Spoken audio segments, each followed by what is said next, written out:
ಉಪವಿಭಾಗಾಧಿಕಾರಿಗಳ request ಮಾಡೋದೇನೆಂದರೆ ಈ ಭಾಗವನ್ನು ಬೆಂಗಳೂರು ಗ್ರಾಮಾಂತರ ಜಿಲ್ಲೆಗೆ ಸೇರಿಸಿದ್ರೆ ಎಲ್ರಿಗೂ ಒಳ್ಳೆಯದಾಗುತ್ತೆ, ನಮಗೆ ಅನುಕೂಲ ಆಗುತ್ತೆ. ವಿಧಾನಸಭಾ ಕ್ಷೇತ್ರ ಬಂದು ನೆಲಮಂಗಲ, ಸ್ಟೇಷನ್ ಬಂದು ಕುದೂರು, ಜಿಲ್ಲೆ ಬಂದು ರಾಮನಗರ. ನಮಗೆ ಏನು ಇಡೀ ತಾಲೂಕಲ್ಲಿ ಯಾವುದೇ ಒಂದು ಆಕ್ಟಿವಿಟೀಸು ಮಾಗಡಿ ತಾಲೂಕಲ್ಲಿ ಏನೇನು ನಡೆದ್ರು ಕೂಡ ನಮ್ಮ ಸೋಲೂರು ಹೋಬಳಿಗೆ ಒಂದು ವಿಚಾರ ಕೂಡ ಗೊತ್ತಾಗಲ್ಲ. ಆಡಳಿತಾತ್ಮಕವಾಗಿ ಒಂದು ಕಡೆ ಮತ್ತೆ ರೆವಿನ್ಯೂ ಡಿಪಾರ್ಟ್ಮೆಂಟ್ ಎಲ್ಲ ಈ ಕಡೆ ಯಾವಾಗಲೂ ನಮ್ದು ಏನೇ ಕೆಲಸ ಕಾರ್ಯ ಆಗಬೇಕಾದ್ರೂ ಒಂದು ಯೂನಿಫಾರ್ಮ್. ರಾಮನಗರ ಜಿಲ್ಲೆ ಹಾಗೂ ಬೆಂಗಳೂರು ಗ್ರಾಮಾಂತರ ಜಿಲ್ಲೆಯಲ್ಲಿ ಅತಿ ಹೆಚ್ಚು ಚರ್ಚೆಗೆ ಗ್ರಾಸವಾಗಿರುವ ಸೋಲೂರು ಹೋಬಳಿಯನ್ನ ಯಾವ ಜಿಲ್ಲೆಗೆ ಸೇರಬೇಕು ಎಂದು ಎರಡು ಜಿಲ್ಲೆಯಲ್ಲಿ ಜೋರಾಗಿ ಚರ್ಚೆ ನಡೆಯುತ್ತಿದೆ. ಈ ಹಿನ್ನೆಲೆಯಲ್ಲಿ ಜನತೆಯ ಅಭಿಪ್ರಾಯವನ್ನು ಸಂಗ್ರಹಿಸುವ ಸಲುವಾಗಿ ನೆಲಮಂಗಲ ವಿಧಾನಸಭಾ ಕ್ಷೇತ್ರದ ವ್ಯಾಪ್ತಿಗೆ ಬರುವ ಸೋಲೂರು ನಗರದ ಖಾಸಗಿ ಸಭಾಂಗಣದಲ್ಲಿ ಸಭೆ ಆಯೋಜಿಸಲಾಗಿತ್ತು. ನೆಲಮಂಗಲ ಶಾಸಕ ಎನ್ ಶ್ರೀನಿವಾಸ್ ಹಾಗೂ ರಾಮನಗರ ಜಿಲ್ಲೆಯ ಎಸಿ ಅಧಿಕಾರಿಗಳು ಹಾಗೂ ಕಂದಾಯ ಅಧಿಕಾರಿಗಳು ಸಭೆಯಲ್ಲಿ ಭಾಗವಹಿಸಿದ್ದರು ಹಾಗೂ ಹಲವಾರು ಮಾಹಿತಿಗಳನ್ನು ಈ ಸಂದರ್ಭದಲ್ಲಿ ಸಂಗ್ರಹಿಸಿದರು. ಇನ್ನು ಸೋಲೂರು ಭಾಗದ ಜನರು ಅಭಿವೃದ್ಧಿ ದೃಷ್ಟಿಯಿಂದ ಪಕ್ಷಾತೀತವಾಗಿ ನೆಲಮಂಗಲ ತಾಲೂಕಿಗೆ ಸೇರ್ಪಡೆಯಾಗಲಿ ಎಂದು ಸಭೆಯಲ್ಲಿ ಜನತೆಯ ಒಕ್ಕರಲ್ಲ ಅಭಿಪ್ರಾಯವನ್ನು ಪಕ್ಷಾತೀತವಾಗಿ ವ್ಯಕ್ತಪಡಿಸಿದರು. ಇನ್ನು ಈ ಸಂದರ್ಭದಲ್ಲಿ ನೆಲಮಂಗಲ ಶಾಸಕ ಎನ್ ಶ್ರೀನಿವಾಸ್ ಚುನಾವಣೆ ಸಂದರ್ಭದಲ್ಲಿ ತಿಳಿಸಿದಂತೆಯೇ ಸೋಲೂರು ಹೋಬಳಿಯನ್ನು ನೆಲಮಂಗಲಕ್ಕೆ ಸೇರಿಸುತ್ತೇನೆ, ಸೋಲೂರು ಹೋಬಳಿಯ ಅಭಿವೃದ್ಧಿ ಮಾಡುತ್ತೇನೆ ಎಂಬ ಭರವಸೆ ನೀಡಿದರು. ಅದರಂತೆ ಸೋಲೂರು ಹೋಬಳಿಯ ಅಭಿವೃದ್ಧಿಗೆ ಈಗಾಗಲೇ 100 ಕೋಟಿಗೂ ಹೆಚ್ಚು ಅನುದಾನವನ್ನು ಬಿಡುಗಡೆ ಮಾಡಿಸಿದ್ದು ಹಲವು ಕಾಮಗಾರಿಗಳು ಪ್ರಗತಿಯಲ್ಲಿದೆ. ಜೊತೆಗೆ ಸೋಲೂರು ಹೋಬಳಿಗೆ ಮುಕ್ತಿ ನೀಡುವ ಕೆಲಸಕ್ಕೆ ಕೈ ಹಾಕಿದ್ದೇನೆ ಎಂದು ಶಾಸಕ ಎನ್ ಶ್ರೀನಿವಾಸ್ ಹೇಳಿದರು. ಮಾನ್ಯ ಕಂದಾಯ ಇಲಾಖೆಯ ಪ್ರಧಾನ ಕಾರ್ಯದರ್ಶಿಗಳು ನನ್ನ ಮನವಿಯನ್ನ ಮತ್ತೆ ಮುಖ್ಯಮಂತ್ರಿಗಳು ನನ್ನ ಮನವಿಯ ಮೇಲೆ, ನನ್ನ ಪತ್ರದ ಮೇಲೆ ನಮೂದಿಸಿರ್ತಕ್ಕಂಥದನ್ನ, ಶರಬಾಗಿರ್ತಕ್ಕಂಥದನ್ನ ರಾಮನಗರ ಜಿಲ್ಲಾಧಿಕಾರಿಗಳಿಗೆ ಕೂಡಲೇ 12ನೇ ತಾರೀಕು 9ನೇ ತಿಂಗಳಲ್ಲಿ ಪತ್ರವನ್ನು ಬರೆದು ಪತ್ರದಲ್ಲಿ ಷರತ್ತನ್ನು ಹಾಕಿ ಆ ಷರತ್ತಿನಲ್ಲಿ ಜನಾಭಿಪ್ರಾಯವನ್ನು ಪಡಿಬೇಕು ಅನ್ನೋ ಷರತ್ತಿದ್ದರಿಂದ ಆ ಜನಾಭಿಪ್ರಾಯವನ್ನು ಸಂಗ್ರಹಿಸಲಿಕ್ಕೆ ಬಂದಿರತಕ್ಕಂಥ ಮಾನ್ಯ ಉಪವಿಭಾಗಾಧಿಕಾರಿಗಳು ಮತ್ತೆ ಮಾಗಡಿ ತಾಲೂಕಿನ ತಹಶೀಲ್ದಾರ್ ಅವರನ್ನ ಈ ಸಭೆಗೆ ಅತ್ಯಂತ ಪ್ರೀತಿಪೂರ್ವಕವಾಗಿ ಸೋಲೂರು ಹೋಬಳಿ ಮತ್ತೆ ನೆಲಮಂಗಲ ತಾಲೂಕಿನ ಒಬ್ಬ ಸೇವಕನಾಗಿ ನಾನು ಅಭಿನಂದಿಸುತ್ತಾ ಮತ್ತೆ ಸ್ವಾಗತಿಸುತ್ತಾ, ಈ ತಾಲೂಕಿನ ಮಾಗಡಿ ತಾಲೂಕು ಸೋಲೂರು ಹೋಬಳಿ ಕ್ಷೇತ್ರ ನೆಲಮಂಗಲ ವಿಧಾನಸಭಾ ಕ್ಷೇತ್ರ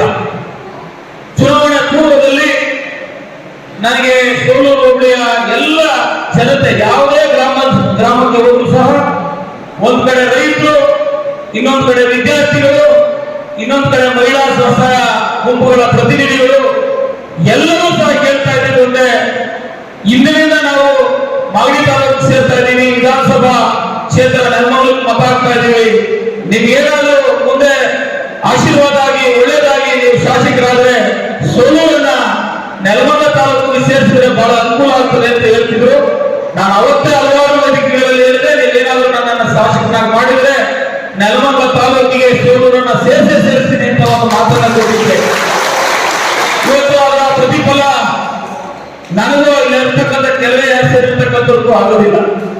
ಪ್ರತಿಯೊಬ್ಬರು ಜನತೆಯ ದಶಕಗಳ ಬೇಡಿಕೆಯನ್ನ ನಮ್ಮ ಸರ್ಕಾರ, ಕಾಂಗ್ರೆಸ್ ಪಕ್ಷದ ಸಿದ್ದರಾಮಯ್ಯ ಮತ್ತೆ ಡಿ.ಕೆ. ಶಿವಕುಮಾರ್ ಅವರ ನೇತೃತ್ವದ ಸರ್ಕಾರ ಕೂಡಲೇ ಸಚಿವ ಸಂಪುಟಕ್ಕೆ ತಂದೆ ಅಂತ ಮುಖ್ಯಮಂತ್ರಿಗಳು ಬರೆದಿರೋದ್ರಿಂದ, ಎಸಿ ಅವರು ಜನಾಭಿಪ್ರಾಯ ಕೇಳಲಿಕ್ಕೆ ಬಂದಿರೋದ್ರಿಂದ ಎಲ್ಲ ಜನತೆ ತಮ್ಮ ಅಭಿಪ್ರಾಯಗಳನ್ನ ಸೋಲೂರು ಸೇರ್ಬೇಕು, ಸೋಲೂರು ನೆಲಮಂಗಲ ಸೇರ್ಬೇಕಾ, ಮಾಗಡಿ ಸೇರ್ಬೇಕಾ ಅಂತಕ್ಕಂಥ ಅಭಿಪ್ರಾಯವನ್ನ ಬಹುತೇಕ ಯಾವುದೇ ವಿರೋಧ ಇದ್ದೇನೆ ಇವತ್ತು ನೆಲಮಂಗಲಕ್ಕೆ ತಾಲೂಕಿಗೆ ಸೋಲೂರು ಸೇರಿಸಬೇಕು ಅಂತ ತಾವೆಲ್ಲ ಎಸಿ ಸಾಹೇಬರ ಮುಖೇಂದ್ರ ನಾವೆಲ್ಲ ಮನವಿಯನ್ನು ಮಾಡಿದ್ದೀರಾ.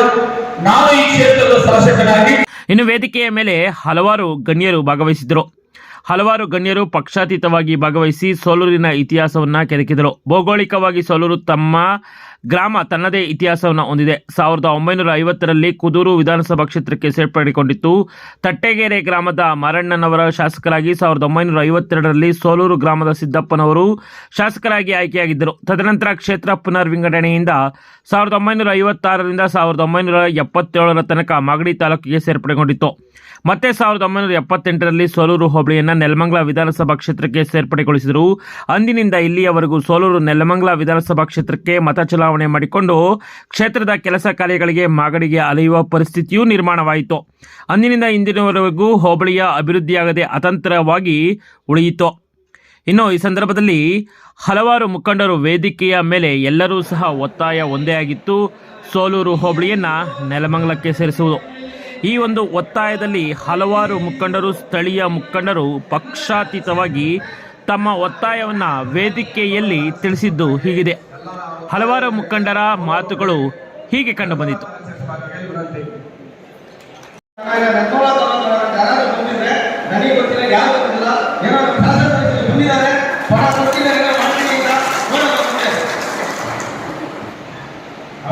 ಸೋಲೂರು ಹೋಬಳಿ ಈ ಕಡೆ ಸೇರಿದ ನೆಲಮಂಗಲಕ್ಕೆ ಸೋಲೂರು ಗ್ರಾಮ ಕೊಡ್ತಾರೆ. ಆದ್ರೂ ಸಹ ನಮ್ಗೆ ಏನಪ್ಪ ಅಂತ ಹೇಳಿದ್ರೆ, ನಮ್ಗೆ ಮಾಗಡಿಯಿಂದ ನಮಗೆ ನೆಲಮಂಗಲ ಕ್ಷೇತ್ರಕ್ಕೆ ಸೇರಿಸಿದ್ರೆ ನಮಗೆ ಉತ್ತಮ. ಮತ್ತೆ ನಮಗೆ ಓಡಾಡೋದಕ್ಕೆ, ಅದರಲ್ಲಿ ಹೆಣ್ಮಕ್ಳಂತೂ ಮಾಗಡಿ ರಾಮನಗರ ಓಡಾಡಬೇಕಾದ್ರೆ ಬಸ್ಗಳಲ್ಲಿ ತುಂಬಾ ವಿರಳ.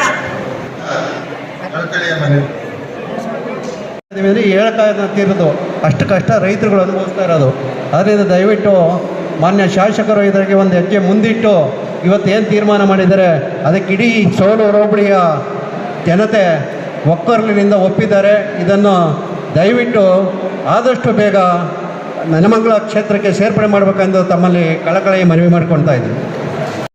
ತಾಲೂಕಿಗೆ ಸೇರಿಸ್ಕೋಬೇಕು ಅಂತೇಳಿ ಕೇಳ್ಕೊಳ್ತೀನಿ. ಸ್ಟೇಟ್ ಅನ್ನು ಈ ಗ್ರಾಮ ಪಂಚಾಯತಿ ಕುದೂರು ಹೋಬಳಿ ಈ ಕಡೆ MLAರಿಗೆ ಮತ್ತು ಚಿಕ್ಕಬಳ್ಳಾಪುರ ವೋಟ್ ಹಾಕ್ಬೇಕು. ತುಂಬ ತೊಂದರೆ ಆಗಿದೆ. ಒಂದು ಸತಿ ಯಾವಾಗ MLAರನ್ನ ಮಾಗಡಿ MLAರನ್ನ ಒಂದು ಸತಿ ಹಿಂದಿದ್ದವ್ರು MLAರನ್ನ ಏನೋ ಒಂದು ಕೆಲಸಕ್ಕೆ ಹೋಗ್ತೀನಿ, ಯಾವ ಮಕ್ಕಳು ಇದ್ರು ಸೋಲೂರು ಹೋಬಳಿ ಇದಕ್ಕೆ ಹಣ ಬತ್ತೀನಿ ಆಮೇಲೆ ಮಾತಾಡ್ತೀನಿ ಹೋಗ್ರಿ ಇಬ್ಬರು. ನಮಗೆ ತುಂಬ ಬೇಜಾರಾಗ್ಬಿಡ್ತಿತ್ತು. ಅವತ್ತಿಂದನೂ ಇವತ್ತಿನವರೆಗೂ ನಾವು ಆ ಕಡೆ ಹೋದ್ಮೇಲೆ ತುಂಬ ತೊಂದರೆ ಆಗಿದೆ. ಬಸ್ ಸೌಕರ್ಯನೂ ಇಲ್ಲ ಪಂಚಾಯತಿ ಹೋಗಿ. ಅದಕ್ಕೆ